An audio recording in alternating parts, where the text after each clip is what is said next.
the most faithful thing they could do looked like cowardice. Jerusalem was not just any city. It was the city of David, the city of the temple, the place where Jesus had taught, where the apostles had preached, where the first believers had broken bread and prayed. And then, when the pressure came, tradition says the Christians left. They crossed the Jordan. They settled among Gentiles in a Decapolis town called Pella. To the people who stayed, that could only look one way: cowardice, desertion, a refusal to stand when Rome was coming. But 40 years after Jesus warned that Jerusalem would be surrounded by armies, the city was in ruins. The temple was ash, and the church remembered a road east. So the question is not simply, did Christians flee to Pella? The deeper question is this: when the sign finally came, would they trust Jesus enough to leave everything that looked sacred? The year was 66 CE, and Judea was ready to ignite. For decades, Roman rule had pressed on the land. Taxes, governors, soldiers in the streets. Josephus says the final governor, Cestius Gallus, seized money from the temple treasury. Jerusalem erupted. The Roman garrison was overwhelmed. Rebels took the city. Masada fell to insurgents. The streets began to speak the language of liberation. But inside the walls, the mood was already turning dangerous. The Christians in Jerusalem were Jewish believers in Jesus. They knew the temple rhythms and the families behind the walls. But they were also marked by a crucified Messiah who had warned that Jerusalem's desolation would come. Rome could see them as part of the unrest. Revolutionaries could see them as disloyal. In a city where fear was hardening, caution sounded like treason. The danger was not only that Rome might arrive, the danger was that before Rome ever finished the job, Jerusalem might devour itself. And then a Roman army appeared on the horizon. Gaius Cestius Gallus, the Roman governor of Syria, marched south with the 12th Legion. By late 66, he reached Jerusalem. For the people inside the city, this was the nightmare Jesus had named in Luke's Gospel. When you see Jerusalem surrounded by armies, then know that its desolation has come near. Josephus says Roman forces broke into the northern suburb and pressed close to the inner defences. The city looked exposed. And then the story swerved. Gallus withdrew. Josephus, who lived through this war, struggles to explain it. The Roman commander had the city under pressure, and then he pulled back. As his column retreated through the passes, Jewish fighters cut into the rear. The Roman force was mauled. Siege equipment was captured. Rome came. Rome failed. Rome ran. For the revolutionaries, it sounded like heaven had endorsed the war. Coins could be minted, defences built, the city could prepare for a final stand. But a Christian who remembered Jesus' warning could read the same moment differently. The city had been surrounded, the armies had withdrawn, the door was open. One group saw proof to stay and fight. Another saw the last merciful chance to leave. And obeying that warning did not mean stepping out of danger and into safety. It meant walking away from Jerusalem. To feel the weight of that decision, forget the map for a moment. Jerusalem was where the story of Israel gathered into stone. The temple was the place of sacrifice, of pilgrimage, of priesthood and song and purity and longing. For believers in Jesus, the city was even more charged. This was where their Lord had entered, wept, been condemned, risen, and poured out the Spirit at Pentecost. Leaving Jerusalem was not a relocation, it was a wound. It meant leaving family who thought you were wrong, neighbours who believed the city had to be defended, the place where the first church had been born. And the warning of Jesus was not vague. Matthew and Mark say, "Flee," when the sign appears. Luke makes it concrete. When Jerusalem is surrounded by armies, its desolation is near. Do not delay. Flee. That is the hard edge of the Pella tradition. It is not a story about Christians having better information than everyone else. It is a story about whether the words of Jesus were more reliable than the pressure of the moment. Every visible instinct said, "Stay." But the voice from the Mount of Olives said something else. When you see it, go. So tradition says they went. But how do we know that memory is more than later legend? Now here's where we have to be careful as historians. Our best ancient source for the flight is Eusebius of Caesarea, who wrote about it in his church history around 325 AD. That's roughly 2.5 centuries after the events. Epiphanius, writing later still, backs him up and adds some detail. Eusebius says it plainly. The church in Jerusalem received a warning.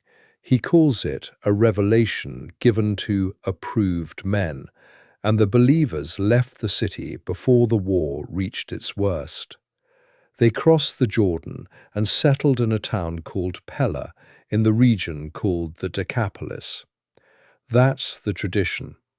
And we should be honest about what kind of evidence that is. It's late. It's a single line in a much longer history. We don't have a contemporary eyewitness diary saying, "I was there, I walked the road, here's what we ate." What we have is a memory the church held onto and wrote down generations later, in the same way Jewish communities preserved the memory of the Exodus, or the way American families passed down stories about Ellis Island. So can we say with absolute certainty that every detail happened exactly as Eusebius reports? No. Can we say the early church genuinely remembered fleeing Jerusalem before its destruction? Yes. That memory is old enough and consistent enough that brushing it aside takes more skepticism than the evidence allows. The honest historian sits with both of those at once. From Jerusalem, the road east drops hard, down through cracked desert, down to the Jordan Valley and the deep cut of the river. West of the Jordan was Judea. East of it was another world. Pella stood in the Decapolis, a network of Greek-style cities tied into Roman power. Greek language, local cults, Roman loyalty. For a Jewish Christian from Jerusalem, Pella would not have felt like a promised land. It may have felt like exile. And that may be exactly why the story matters. If the believers had fled to a second Jerusalem, the meaning would be easier. But Pella was not Jerusalem. It gave them no familiar streets, no public honor of the national cause. It gave them distance, water, shelter, a city outside the furnace of the final siege. It gave them room to survive. We do not know how many left, or whether they traveled together or in phases. We do not know whether some movement was shaped by Roman military control. What we can say is that the geography works. The tradition points to a real place outside Jerusalem's doomed walls. But if the refugees came, where is the proof in the ground? Today, Pella is Tabakat Fal in modern Jordan. Archaeologists have worked there for decades. The site has deep layers: Bronze Age remains, Hellenistic and Roman phases, later Byzantine churches. But the layer we want most is frustrating. The first-century evidence at Pella is thin. There is no carved inscription reading, "The Jerusalem Church arrived here." No first-century church building, no artifact that says, "This belonged to the refugees." For some viewers, that sounds like the story is collapsing. But archaeology does not work that neatly. Refugees do not arrive with money for monuments. A community carrying what it could might leave almost nothing that survives 2,000 years of rebuilding, erosion, and later construction. So Pella's archaeology limits the claim. It does not erase the tradition. The ground tells us Pella was real. It tells us the setting is possible. It tells us not to overstate the case. That is where responsible Christian history stands, neither embarrassed by tradition nor careless with evidence. And while Pella stays quiet, Jerusalem speaks loudly.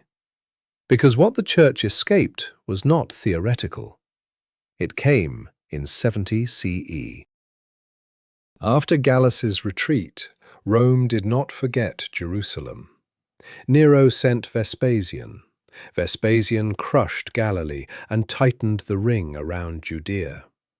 Then Rome fell into civil war. Vespasian became emperor, and the final siege was handed to his son Titus. By the spring of 70 CE, Jerusalem was trapped. Inside the city, rival factions fought each other even as Rome closed in. Josephus describes violence, suspicion, hunger, fear.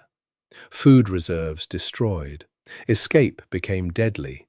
Anyone suspected of desertion could be killed. Then the Roman siege did what sieges do. It made time into a weapon. Hunger spread, disease followed. Josephus gives numbers and horrors so large that historians still weigh them carefully. But no serious account makes the catastrophe small. The temple sacrifices ceased, the Antonia fortress fell, the sanctuary burned.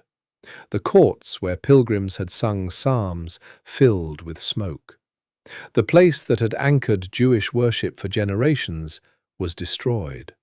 Survivors were killed, enslaved, or scattered. This is why the flight to Pella cannot be told as a clever escape story. It stands beside one of the great griefs of Jewish history. The Christians who left did not watch a rival city fall. They watched their own world burn. If they were in Pella, news would have reached them across the Jordan. The city is gone. The temple has burned. And the question changed. Not, should we leave, but what did God preserve by sending us out? The answer has to be handled carefully. We should not say that every later Christian development depends on one clean migration event. The gospel had already moved beyond Jerusalem before 70 CE. Antioch mattered, Ephesus mattered, Rome mattered. But the Pella tradition still carries weight. It says the Mother Church did not vanish in the flames. It preserves a memory of continuity across catastrophe. They carried Scripture. They carried the teaching of Jesus. They carried a painful lesson that faithfulness is not always the same as holding ground. After 70 CE, both Judaism and Christianity had to reckon with a world without the temple. Rabbinic Judaism would find a future in Torah, prayer, and synagogue. The church would become more transregional, more Gentile, and less anchored to Jerusalem as its earthly center. The road to Pella sits near that turning point. It is not the whole story of the parting of the ways. It is not a weapon against the Jewish people. It is not permission to speak lightly about Jerusalem's destruction. It is a Christian memory of costly discernment. A community heard the words of Jesus. They recognized a moment of danger, and they chose a road that may have made them look faithless to the people they loved. That is why the story still bites. Sometimes courage stands on a wall and refuses to bow, but sometimes obedience is almost invisible. It leaves before the crowd understands. The temple burned. Jerusalem wept. Rome celebrated. But the words of Jesus did not fail. When the armies closed in on Jerusalem, the believers there did something that looked, to everyone watching, like cowardice. They left.